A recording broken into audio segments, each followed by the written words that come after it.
Hi viewers, இன்னைக்கு வந்து small லீக்ல ஏன் வந்து தோக்குறீங்க, அதுக்கான ரீசன் வந்து என்ன அப்படின்னு வந்து பார்க்கலாம். எப்படி வந்து அதிகமாக தோக்குறதை வந்து அவாய்ட் பண்ணலாங்கிறதே வந்து பார்க்கலாம். ஏன்னா நிறைய பேர் வந்து பார்த்தீங்கன்னா ஸ்மால் லீக்ஸ் வந்து ப்ளே பண்ணுறீங்க. ஸ்மால் லீக்ஸ் தான் பார்த்தீங்கன்னா ட்ரீம் லெவலில் வந்து உண்மையாக சொல்லணும்னா அதில் தான் வந்து ஏர்ன் பண்ண வந்து முடியும். கிராண்ட் லீக்ங்கிறது எப்பாவது ஒரு நாள் ஜெயிக்கிறது, அதுக்கு மிகப்பெரிய லக்கு வேணும். ஒரு மிகப்பெரிய பணம் வரதுக்கான அமைப்பு வந்து பார்த்தீங்கன்னா நமக்கு வந்து இருக்கணும். அதாவது சொல்லுவாங்கள்ல 9 கிரகங்கள் ஒன்றா இருக்கணும். அந்த மாதிரி எல்லாமே கைக்கூலி வரப்போ மட்டும்தான் வந்து பார்த்தீங்கன்னா அதெல்லாம் வந்து நடக்கும். அதாவது பார்த்தீங்கன்னா அந்த 1 கோடி அடிக்கிறதோ ஒரு லட்சம் அடிக்கிறது அது வந்து எப்போதான் தான் வந்து நடக்கும். ஏன்னு வந்து கேட்டிங்கன்னா அதில் வந்து பல கோடி பேர் வந்து ப்ளே பண்ணுறாங்க. அதில் நம்மளை விட நல்லாமே பேர் இருக்கவங்க அவ்வளோ பேர் வந்து இருப்பாங்க. ஸோ ஈஸியாக அதை வந்து அவங்க வந்து அடிச்சுட்டு வந்து போயிடுவாங்க. உங்களுக்கு நேரம் நல்லா இருந்துச்சுன்னா நீங்கள் போகிற டீம் வந்து அந்த ஃபஸ்ட் இடத்த வந்து பிடிக்கும். அந்த ட்ரீம் டீம் வந்து போடுவீங்க, உங்கள் கை வந்து போட வந்து வைக்கும். ஸோ அதுக்கான அமைப்பு வந்து வரணும். வர்றப்ப பார்த்தீங்கன்னா ஜெயிக்கலாம். ஸோ எப்பவுமே பார்த்தீங்கன்னா கிராண்ட் லீக்கு வந்து ஒரு டீம் போட்டு அதை வந்து ட்ரை பண்ணிட்டு தான் வந்து இருக்கணும். அது மட்டும் இல்லாமல் அந்த 20 டீம் வந்து போட்டுகிட்டே இருக்கக்கூடாது. டெய்லியும் எல்லா மேட்சுக்கு போயிட்டு 20 டீம் போடுறது முட்டாள்தனம் தான் நான் சொல்லுவேன். ஏன்னா உங்களுக்கு பணம் வரதுக்கான அமைப்பு இருந்துச்சுன்னா, அந்த கிராண்ட் லீக்ல நம்பர் 1 வரதுக்கான அமைப்பு இருந்துச்சுன்னா நீங்கள் ஒரு டீம் போட்டால் போதும், அந்த டீமே வந்து அடிக்கும். 20 டீம் போடணுங்கிற தேவையெல்லாம் வந்து இல்லை. வின் பண்ணுறதுக்கான வாய்ப்பு இல்லைன்னா நீங்கள் 20 டீம் 4 மொபைலை வச்சு ஏகப்பட்ட டீம் போட்டாலுமே பார்த்தீங்கன்னா அது 10,000 கூட ஜெயிக்க முடியாது. இதை வந்து புரிஞ்சுக்கங்க. எல்லா மேட்சுமே போயிட்டு வந்து 20 டீம் வந்து போடாதீங்க. எப்பயுமே ஒரு டீம் வந்து கிராண்ட் லீக்ல ட்ரை பண்ணிட்டே வந்து இருங்க.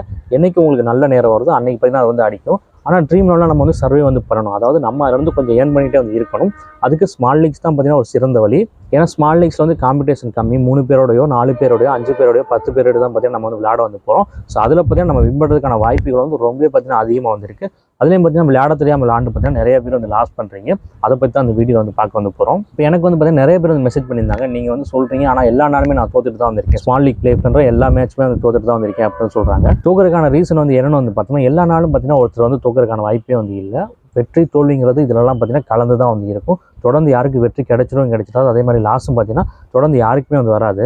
எவ்வளோ பெரிய ஆளாக இருந்தாலும் சரி, தொடர்ந்து பார்த்தீங்கன்னா யாராலையும் ஜெயிக்க வந்து முடியாது. தொடர்ந்து யாராலையும் சிறந்த கணிப்பையும் பார்த்தீங்கன்னா அந்த கொடுக்க வந்து முடியாது. இப்போ நம்மளாம் வின்னிங் ப்ரெடிக்ஷன்ஸ் வந்து கொடுக்குறோம், ட்ரீம் லெவல் ப்ரெடிக்ஷன் வந்து கொடுக்குறோம். ட்ரீம் லெவல் ப்ரெடிக்ஷன் தள்ளி வச்சிட்டா கூட இந்த வின்னிங் ப்ரெடிக்ஷன் வந்து பார்த்தீங்கன்னா 10 மேட்சுக்கு 7 மேட்ச் தான் வந்து கரெக்டாக கொடுப்போம். அந்த 3 மேட்ச் வந்து கொடுக்க முடியாது. அது எப்படியாவது ஒரு இடத்துல மிஸ் ஆகும். ஒரு சில நேரம் இன்னுமே பார்த்தீங்கன்னா வந்து கம்மியாகும். 6 மேட்ச் தான் வந்து கரெக்டாக கொடுப்போம். 4 மேட்ச் பார்த்தீங்கன்னா வந்து மிஸ் ஆகும். ஸோ யாருனாலுமே எவ்வளோ பெரிய அஸ்ட்ராலஜராக இருந்தாலும் சரி, நியூமராலஜிஸ்டாக இருந்தாலும் சரி, யாராக இருந்தாலும் சரி, அத்தனை மேட்சுமே கரெக்டாக ப்ரெடிக்ட் பண்ணுவாங்கன்னா கண்டிப்பாக மாட்டாங்க. ரீசன் என்னன்னா, நான் இப்போ ப்ரெடிக்ஷன் எடுக்கிற எங்களுக்கும் பார்த்தீங்கன்னா ஆகாத நாட்கள் வரும். கிரகநிலைகள் வந்து சரியில்லாமல் வந்து இருக்கும். அப்படி இருக்கும் பட்சத்தில் நாங்கள் எடுக்கக்கூடிய ப்ரெடிக்ஷனே பார்த்தீங்கன்னா தப்பாக வந்து போகும். இது மாதிரி பார்த்தீங்கன்னா நிறையா வந்து இருக்குது. ஸோ அதனால தான் பார்த்தீங்கன்னா யாருனாலையும் பார்த்தீங்கன்னா ஒரு அக்யூரேட்டான 100% சரியான கணிப்பை வந்து கொடுக்கவே வந்து முடியாது. ஸோ அது மாதிரி தான் எல்லாருமே டீம் வந்து போட்டிங்கன்னா ஒரு நாள் தோத்தீங்கன்னா ஒரு நாள் வந்து ஜெயிப்பீங்க. தொடர்ந்து ஜெயிச்சுட்டே இருக்க முடியாது, தொடர்ந்து லாஸ் ஆகிட்டே வந்து இருக்க முடியாது. ஆனால் ஸ்மால் லீக்ஸில் பார்த்தீங்கன்னா ப்ளே பண்ணி எல்லா நாளுமே தோக்குறோன்னு பார்த்தீங்கன்னா ஒரு சில பேர் வந்து சொல்கிறீங்க. அதுக்கான ரீசன் வந்து என்னவா இருக்குன்னு வந்து பார்த்தோன்னா கம்மியான கண்டஸ்ட் வந்து பார்த்தீங்கன்னா ப்ளே பண்ணுவீங்க. அதுதான் பார்த்தீங்கன்னா ஃபர்ஸ்ட் ரீசன். அப்புறம் இன்னொன்று என்னன்னா, சீக்கிரமே பார்த்தீங்கன்னா டீம் வந்து ஜாயின் பண்ணி வச்சுருவீங்க. அதுவும் வந்து பண்ணக்கூடாது. அதாவது பார்த்தீங்கன்னா எப்பவுமே டாஸ் போட்டதுக்கப்புறம் மேட்ச் ஆரம்பிக்கிறதுக்கு ஒரு 10 நிமிஷம் முன்னாடி தான் பார்த்தீங்கன்னா நீங்கள் வந்து டீம் வந்து ஜாயின் பண்ணணும் ஸ்மால் லீக்கு. ஏன்னு வந்து கேட்டிங்கன்னா, அதுக்கு முன்னாடி ஜாயின் பண்ணிங்கன்னா அப்போ ஜாயின் பண்ணுற எல்லாருமே பார்த்தீங்கன்னா இதில் ப்ரோ பிளேயர்ஸ் சில பேர் வந்து இருப்பாங்க. அதாவது இதுதான் அவங்க வேலையை. தொடர்ந்து பார்த்தீங்கன்னா ட்ரீம் லெவலில் ஸ்மால் லீக் ப்ளே பண்ணுறது அவங்க வேலையை. அதுக்காண்டி பயங்கரமாக ஒர்க் பண்ணி பயங்கரமான டீம்ஸ் வந்து போடுவாங்க. ஸோ அந்த மாதிரி ஆட்கள் மட்டும் தான் பார்த்தீங்கன்னா முன்னாடியே வந்து ஜாயின் பண்ணிட்டு வந்து இருப்பாங்க. அவங்களாம் பார்த்தீங்கன்னா ஆயிரக்கணக்கில் பார்த்தீங்கன்னா வந்து கண்டஸ்ட் வந்து ஜாயின் பண்ணுவாங்க. ஸோ அவங்க கூட நீங்கள் போய் மாட்டிட்டீங்கன்னா அதில் பார்த்தீங்கன்னா நீங்கள் கொஞ்சம் முக்கிய டீம் போட்டாலும் பார்த்தீங்கன்னா தோற்றுவீங்க. இதுதான் பார்த்தீங்கன்னா நீங்கள் பண்ணுற தப்பு. எப்பவுமே பார்த்தீங்கன்னா அந்த டாஸ் போட்டதுக்கப்புறம் லைனப் வந்ததுக்கப்புறம் ஒரு 15 நிமிஷம் கழிச்சு நீங்கள் ஜாயின் பண்ணீங்க. அப்போ தான் பார்த்தீங்கன்னா நிறைய பேர் வந்து ஜாயின் பண்ணுவாங்க. அதாவது பார்த்தீங்கன்னா நம்மள மாதிரி பீப்புள்ஸ் எல்லாருமே வந்து பார்த்தீங்கன்னா அந்த டைமில் தான் வந்து ஜாயின் பண்ணுவாங்க. அப்படி நீங்கள் ஜாயின் பண்ணீங்கன்னா ஸ்மால் லீக்ஸில் வந்து நல்லா வந்து வின் பண்ண வந்து முடியும். அது மட்டும் இல்லாமல் ஸ்மால் லீக்குன்னு தனியாக வந்து டீம் வந்து மேக் பண்ணணும். நீங்கள் கிராண்ட் லீக்கு போகிறது அப்படியே தூக்கி ஸ்மால் லீக்கில் வந்து போட வந்து கூடாது. எப்பவுமே ஸ்மால் லீக்குன்னு தனியாக தான் பார்த்தீங்கன்னா டீம் வந்து போடணும். ஸ்மால் லீக்கை பொறுத்த வரைக்கும் ஹை பர்சன்டேஜ் பிளேயர்ஸ் வந்து பிக் பண்ணுங்க. அதே நேரத்தில் ஒரு கம்மி பர்சன்டேஜ் பிளேயர் யார் வந்து இன்னைக்கு பெர்ஃபார்ம் பண்ணுவானோ அவனை பார்த்தீங்கன்னா கரெக்டாக வந்து எடுத்து போடுங்க. நீங்கள் என்னோட ஐபிஎல் வீடியோஸ்லாம் வந்து பார்த்துருந்தீங்கன்னா கண்டிப்பாக அந்த உங்களுக்கு தெரிஞ்சிருக்கும். நான் பார்த்தீங்கன்னா கம்மி பர்சன்டேஜ் பிளேயர்ஸ் பார்த்தீங்கன்னா ட்ரீம் டீம் வந்து கொடுத்துருப்பேன். அவங்க பார்த்தீங்கன்னா அன்றைக்கி வந்து பெர்ஃபார்ம் பண்ணியிருப்பாங்க. ஐபிஎல் டைமில் நான் வந்து பார்த்தீங்கன்னா 8 பிளேயருக்கு மேலே பார்த்தீங்கன்னா ஒவ்வொரு மேட்ச்சுக்கு வந்து பார்த்தீங்கன்னா ட்ரீம் டீம் பிளேயர்ஸ் வந்து கொடுத்துருந்தேன். அப்போ வந்து ஸ்மால் லீக்ஸ் போட்டு எல்லாரையும் பார்த்தீங்கன்னா வின் பண்ணியிருந்தாங்க. நான் கொடுத்த டீம் வச்சு நீங்கள் ஸ்மால் லீக்ஸ் வந்து போட்டுருந்தீங்கன்னா கண்டிப்பாக வந்து வின் பண்ணியிருக்க முடியும். எல்லா மேட்சுமே கிட்டத்தட்ட பார்த்தீங்கன்னா ஐபிஎல் ஒரு 70 to 80% மேட்சஸில் பார்த்தீங்கன்னா நீங்கள் ஸ்மால் லீக்ஸ் வந்து வின் பண்ணியிருக்க வந்து முடியும். ஸோ அதெல்லாம் நீங்கள் வந்து பாருங்கள், எப்பயுமே அந்த கம்மி பர்சன்டேஜ் பிளேயர் தான் பார்த்தீங்கன்னா நமக்கு ஒரு துருப்பு சீட்டு மாதிரி. அதாவது ஒரு ஹை பர்சன்டேஜ் பிளேயரை வந்து விடணும், அந்த பிளேஸுக்கு வந்து பார்த்தீங்கன்னா ஒரு லோ பர்சன்டேஜ் பிளேயரை வந்து கொண்டுட்டு வந்து வரணும். அவர் பார்த்தீங்கன்னா பெர்ஃபார்ம் பண்ணணும், இவர் வந்து பெர்ஃபார்ம் பண்ணக்கூடாது. இப்படி நடக்கும் பட்சத்தில் தான் பார்த்தீங்கன்னா உங்களால் வந்து பயங்கரமாக வந்து இந்த ஸ்மால் லீக்லாம் வந்து க்ளீன் ஸ்வீப் வந்து அடிக்க வந்து முடியும். ஐபிஎல் வீடியோஸில் எல்லாத்தையுமே நான் சொல்லியிருப்பேன். ஸ்மால் லீக் போட்டவங்க எல்லாரும் பார்த்தீங்கன்னா இந்த மேட்ச் க்ளீன் ஸ்வீப், இந்த மேட்ச் க்ளீன் ஸ்வீப்னு சொல்லியிருப்பேன். ஏன்னா அந்த மேட்ச்சில் நான் அப்படி தான் வந்து கொடுத்துருப்பேன். நான் எப்பவுமே பார்த்தீங்கன்னா ஒரு லோ பர்சன்டேஜ் பேரை வந்து கொடுப்பேன். அதே நேரம் ஹை பர்சன்டேஜ் பேரை விளையாட மாட்டார்னு சொல்லிட்டு விடுவேன்.